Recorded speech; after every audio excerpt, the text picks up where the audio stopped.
So very good evening guys. খুব informative video পাওয়া গেছে।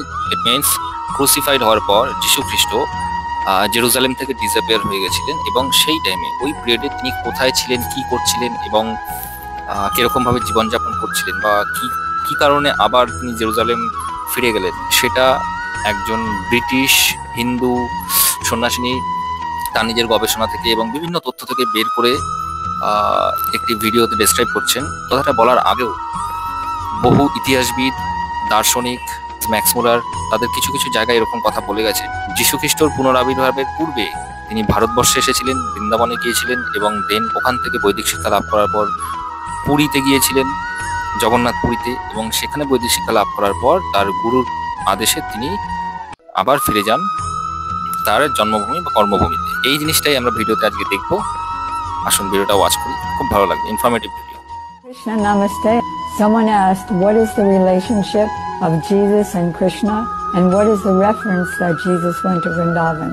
So Srila Gurudev explained that in the Aquarian Gospel, it says that Jesus as a teenager went to Vrindavan, spoke with the priests there, and then he went to Jagannath Puri and spoke with the priests there and learned a lot from them. In Vrindavan, everyone pronounced Krishna as Krishna, in Jagannath Puri as Krishna. Then he went back to his own hometown to preach. So it went from Krishna to Krista to Christ.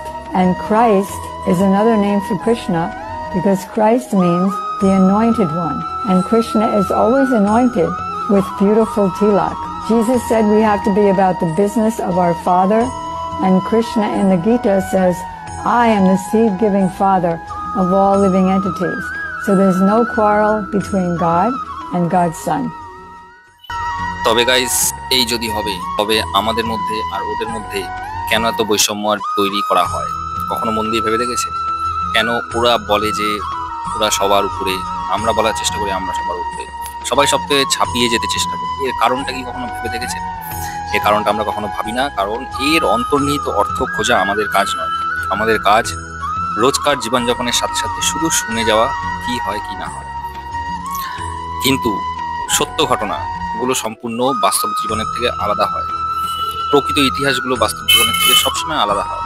আর এই ইতিহাস প্রতিটি যুগে লেখা হয় সেই যুগের শাসকের স্বেচ্ছায় এবং ইচ্ছায় ও লেখকের প্রচেষ্টায়। সুতরাং মনে মনে বলুন জয় শ্রীকৃষ্ণ, আর ওদেরকেও শেখান যে না, তোমরা আমাদেরই অংশ, তোমরা আলাদা কেউ নও।